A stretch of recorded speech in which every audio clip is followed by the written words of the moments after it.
नमस्कार मंडळी. स्टार प्रवाहावरील घरोघरी मातीच्या चुली या मालिकेचा एक नवीनच प्रोमो नुकताच आपल्यासमोर आलेला आहे. आणि ह्या प्रोमोमध्ये आपल्याला असं दाखवण्यात आलं आहे की मकरंद हा ऋषिकेशवर बंदुकीने वार करू लागतो.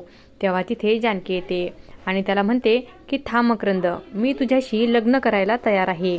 असं बोलून ती मकरंदकडे जाऊ लागते. तेव्हा ऋषिकेश तिला थांबवण्याचा प्रयत्न करतो, पण जानकी ऋषिकेशचं काही ऐकत नाही आणि मकरंदकडे जाते आणि त्याच्या हातातली बंदूक घेते आणि मकरंदला दरीत ढकलते आणि मकरंद दरीत कोसळतो. तेवढ्यात तिथे मकरंदची बहीण येते व ती खूपच जोरात ओरडते आणि तेव्हा सर्वांनाच खूप मोठा धक्का बसतो.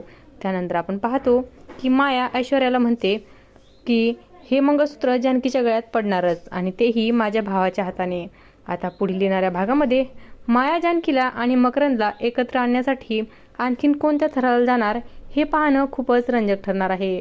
घरोघरी मातीच्या चुली ह्या मालिकेच्या अशाच नवनवीन अपडेट्स पाहण्यासाठी आपल्या चॅनलला सबस्क्राईब करा आणि व्हिडिओ आवडला असेल तर लाईक आणि शेअर करायला विसरू नका. धन्यवाद.